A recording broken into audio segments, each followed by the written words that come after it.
आज हम प्रश्नावली 1.1 का तीसरा सवाल देखेंगे। हमारा तीसरा सवाल है, अभाज्य गुणनखंडन विधि द्वारा निम्नलिखित पूर्णांकों के HCF और LCM ज्ञात कीजिए। हमें ये पूर्णांक दी हुई हैं, हर सवाल में 3 पूर्णांक संख्याएं दी हैं। इनके हमें HCF निकालने हैं और LCM निकालने हैं। तो सबसे पहले हम पहला सवाल देखते हैं। पहले सवाल में हमें 3 संख्याएं दी हैं, 12, 15 और 21। इन तीनों का हम HCF निकालेंगे और LCM। तो सबसे पहले हम इनके गुणनखंड करेंगे, अभाज्य गुणनखंड। तो 12 के हम अभाज्य गुणनखंड करेंगे।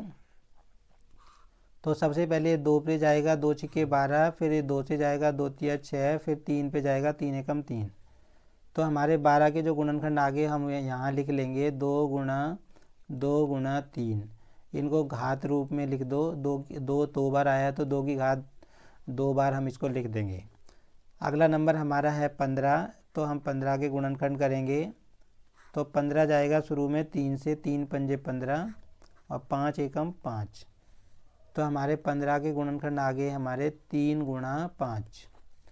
और फिर हम 21 के गुणनखंड करेंगे। तो 21 भी हमारा 3 से जाएगा, 3 सत्ते 21, 7 एकम 7। तो 21 के गुणनखंड हमारे आगे 3 गुणा 7। अब हम इनका HCF निकालेंगे। तो हमें पता है HCF निकालते समय हम क्या करेंगे। अब यहाँ पे हमें 3 नंबर दिए हैं, तो हम ऐसा गुणनखंड देखेंगे जो तीनों में आया हो। तो 12 के गुणनखंड में भी 3 आया हुआ है, 15 के गुणनखंड में भी 3 आया हुआ है और 21 के में, तो हम 3 ले लेंगे। हमें ये याद रखना है कि जब हम HCF निकालते हैं, जैसे हम यहाँ पर 3 नंबरों का HCF निकालना है, तो तीनों में सबसे पहले तो हम वो गुणनखंड देखेंगे जो तीनों में आया हुआ हो।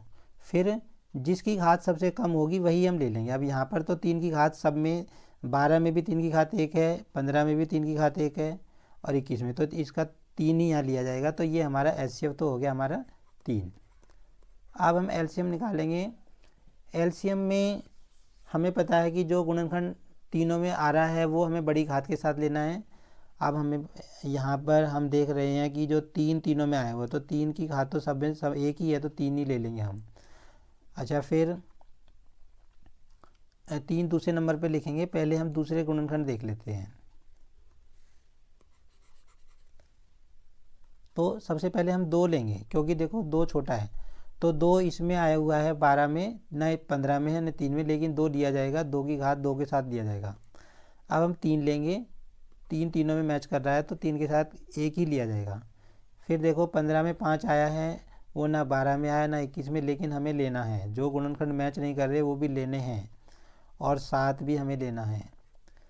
हम HCF और LCM कैसे निकालते हैं ये हम इस प्रश्नावली के इंट्रोडक्शन पार्ट में देख चुके हैं, और जिसका लिंक इस वीडियो की डिस्क्रिप्शन में दिया हुआ है, डिस्क्रिप्शन बॉक्स में। वहाँ पर आप इंट्रोडक्शन वीडियो में जाकर देख सकते हैं कि HCF जब हम निकालते हैं, LCM जब हम निकालते हैं, तो कौन से गुणनखंड हम लेते हैं, कौन से नहीं लेते। तो अब हम इसको खोल के लिख देंगे। 2 बार आया है तो 2 को 2 बार लिख देंगे। 3 गुणा 5 गुणा 7। तो अब जब हम इनकी गुणा करेंगे तो हमारा आएगा 420। तो हमारा HCF आ गया 3 और LCM आ गया हमारा 420। ये हमारा पहला सवाल पूरा हो गया। अब हम दूसरा सवाल देखते हैं। दूसरे सवाल में हमारे पास 3 संख्याएं हैं, 17, 23 और 29। तो इसी तरह सबसे पहले हम इनके गुणनखंड करेंगे। तो सबसे पहले हम 17 के गुणनखंड करेंगे, क्योंकि 17 एक अभाज्य संख्या है, तो ये 17 से ही जाएगी। तो 17 के गुणनखंड हमारे आगे 17 गुणा में 1। और फिर हम 23 के गुणनखंड करेंगे। 23 भी अभाज्य संख्या हमें पता है, तो 23 भी 1 से ही जाएगी। तो 23 के भी गुणनखंड क्या होंगे,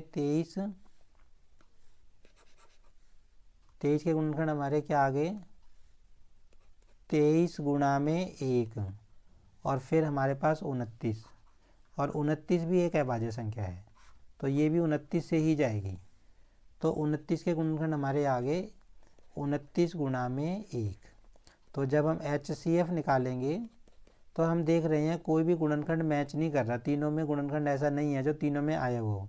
तो उस केस में हम हमेशा HCF 1 लेते हैं, क्योंकि एक ऐसा गुणनखंड है जो सब में आता ही आता है।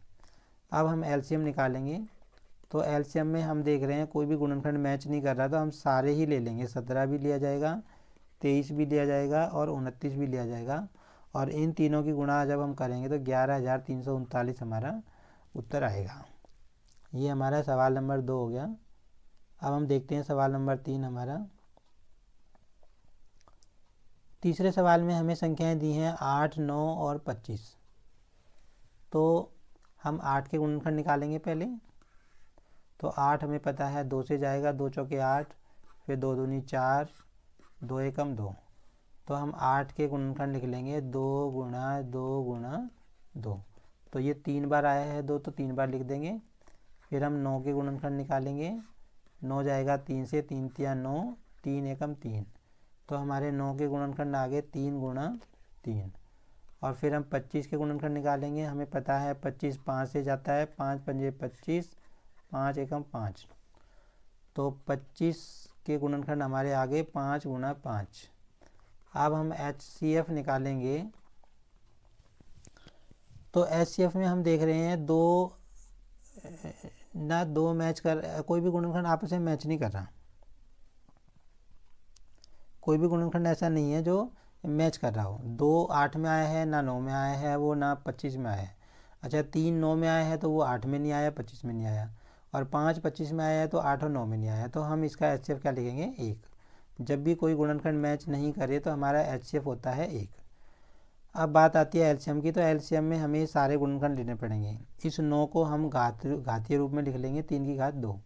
तो सबसे पहले हम 2 की घात 3 लिखेंगे, फिर हम 3 की घात 2 लिखेंगे, और फिर 5 की घात, इस 5 को भी हम घातीय रूप में लिख लेते हैं, 5 की घात 2 लिखेंगे। अब इसको खोल के लिख दो। 2 को हम 3 बार लिख देंगे, 3 को हम 2 बार लिख देंगे, 5 को हम 2 बार लिख देंगे, और इनकी गुणा जब हम करेंगे तो हमारा आएगा LCM 1800। तो ये सवाल हमारा कंप्लीट हो गया। तो नेक्स्ट वीडियो में हम सवाल नंबर 4 देखेंगे। आज के लिए इतना ही।